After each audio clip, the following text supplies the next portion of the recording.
Hello అందరికి, నేను మీ Divya. Welcome to my channel Divya vlogs 3780.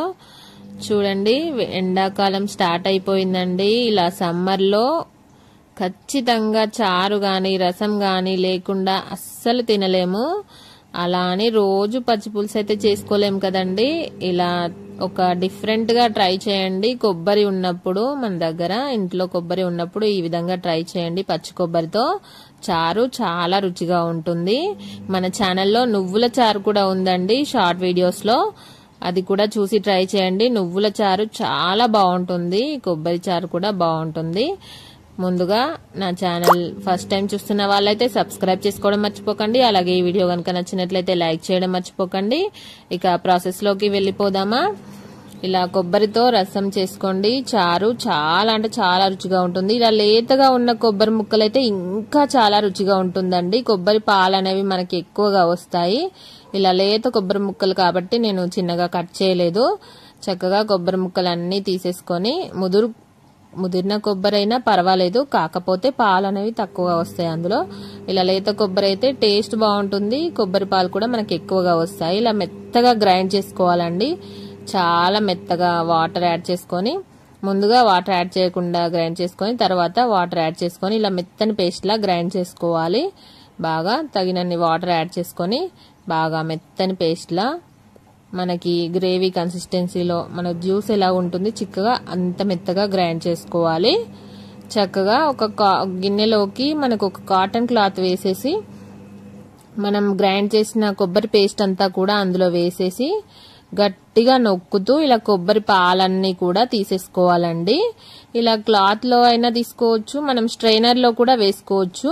But strainer అనేది ఇలా మనం బాగా మెత్తని గుజ్జులా చేసాం కాబట్టి ఇలా క్లాత్ లో వేస్తే మనకి త్వరగా వచ్చేస్తుంది. చక్కగా మనకి పిప్ అనేది అస్సలు రాకుండా చక్కగా ఫిల్టర్ అయిపోతాయి అన్నమాట కొబ్బరి పాలు. చూడండి, పిప్పి అనేది ఇలా సెపరేట్ అయిపోతుంది. చక్కగా ఇలా ఇన్ని కొబ్బరి పాలు వచ్చాయి, చిక్కగా వచ్చాయి చూడండి. స్ట్రైనర్ తో అయితే 2 టైమ్స్ తీసుకోవచ్చు.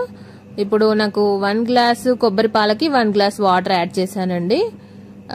ఇంకొక హాఫ్ గ్లాస్ కూడా యాడ్ చేయాలి. శనగపిండి తీసుకుంటున్నాం కాబట్టి శనగపిండి ప్లేస్ లో బియ్యం పిండి అయినా తీసుకోవచ్చు.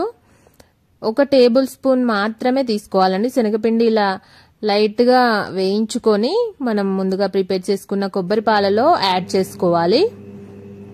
యాడ్ చేసుకొని చక్కగా ఉండలు లేకుండా కలిపేసుకోవాలి బాగా.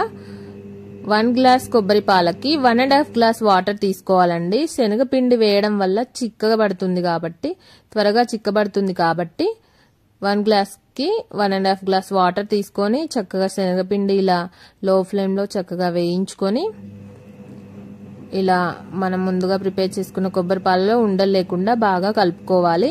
తర్వాత స్టవ్ మీద గిన్నె పెట్టేసుకొని ఆయిల్ పోసుకోవాలి. ఆయిల్ హీట్ అయ్యాక ఆవాలు, జీలకర్ర వేసి వేయించుకోవాలి. తర్వాత అందులోనే పచ్చిమిర్చి వేసి వేయించుకోవాలి. పచ్చిమిర్చి, ఉల్లిపాయలు అన్నీ కూడా వేసి వేయించుకోవాలి.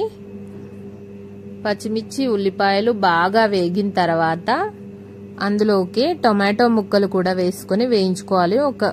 ఒకటే ఒక టొమాటో తీసుకున్నానండి, ఒక పెద్ద సైజ్ టొమాటో ముక్కలు కూడా తీసి వేయించుకోవాలి. ఇది బాగా మెత్తపడాల్సిన అవసరం లేదు. టమాటో ముక్కలు కొద్దిగా ఫ్రై అయితే సరిపోతుంది.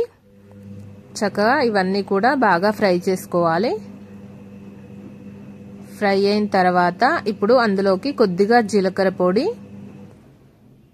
అండ్ మిరియాల పొడి,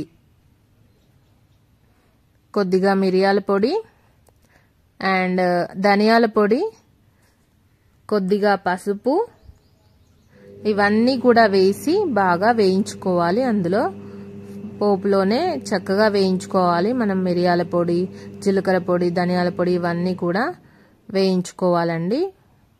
పచ్చిమిర్చి, టొమాటో వీటితో పాటు ఇవన్నీ కూడా చక్కగా వేయించుకోవాలి. అందులోనే కరివేపాకు కూడా వేసి వేయించుకోవాలి పోపులోనే. చక్కగా ఇవన్నీ వేగిన తర్వాత మనం ముందుగా ప్రిపేర్ చేసి పెట్టుకున్న కొబ్బరి పాలు ఉన్నాయి కదా, అవంతా కూడా ఈ పోపులో వేసేసుకోవాలి. కొబ్బరి పాలను యాడ్ చేసుకోవాలి. ఇప్పుడు చూడండి, కొబ్బరి పాలని యాడ్ చేసేసుకోవాలి. ఇందులోనే మనం శనగపిండి కలిపేసాం కదా, ఇప్పుడు రుచికి సరిపడా ఉప్పు యాడ్ చేసేసుకొని మీడియం ఫ్లేమ్లో ఒక పొంగు వచ్చేంత వరకు మరిగించుకోవాలండి. చారు చక్కగా ఒక పొంగు వచ్చేంత వరకు మరిగించుకోవాలి. చూడండి, ఇలా ఒక పొంగు వచ్చేంత వరకు మరిగించుకోవాలి. శనగపిండి ఎందుకంటే పాలు మనం తీసుకున్న కొబ్బరి పాలు విరిగిపోకుండా ఉండడానికి. బియ్యం పిండి అయినా తీసుకోవచ్చండి. ఇలా నురగ వస్తుంది, శనగపిండి తీసుకున్నాం కాబట్టి ఇలా నురగ వస్తుంది, పర్వాలేదు. ఒక పొంగు వచ్చేంత వరకు మరిగించుకోవాలి. పొంగు వచ్చేసింది కదా, ఇప్పుడు చక్కగా స్టవ్ ఆఫ్ చేసేసి ఒక పెద్ద సైజు నిమ్మకాయ తీసుకున్నానండి పులుపు కోసం. నేను చక్కగా కట్ చేసేసుకొని నిమ్మరసం పిండేసుకోవాలి. అందులో స్టవ్ ఆఫ్ చేసుకున్న తర్వాత నిమ్మరసం యాడ్ చేసుకోవాలండి. చక్కగా అందులోకి నిమ్మరసం అంతా కూడా యాడ్ చేసుకోవాలి. ఒక పెద్ద సైజు నిమ్మకాయ తీసుకున్నాను నేను తీసుకున్న క్వాంటిటీకి. అంతే అండి, చక్కగా అంతా కలిసేలాగా కలుపుకోవాలి. నిమ్మరసం వేసిన తర్వాత ఫైనల్ గా లాస్ట్ కి కొత్తిమీర యాడ్ చేసి సర్వ్ చేసేసుకోవడమే. అంతే అండి. ఇలా కొబ్బరితో, పచ్చి కొబ్బరితో ఎప్పుడు స్వీటే కాకుండా, కొబ్బరి ఉండలు అది కాకుండా ఇలా చారు చేసుకొని చూడండి, చాలా కమ్మగా రుచిగా ఉంటుంది, చాలా బాగుంటుంది. చాలా అంటే చాలా బాగుంటుంది. తప్పకుండా ట్రై చేయండి. అలాగే ఈ రెసిపీ మీకు ఎలా వచ్చిందో కామెంట్ చేయడం మర్చిపోకండి. నా వీడియోస్ కనుక నచ్చినట్లయితే లైక్ చేయండి, షేర్ చేయండి, కామెంట్ చేయండి, సబ్స్క్రైబ్ చేయడం మర్చిపోకండి. Thank you.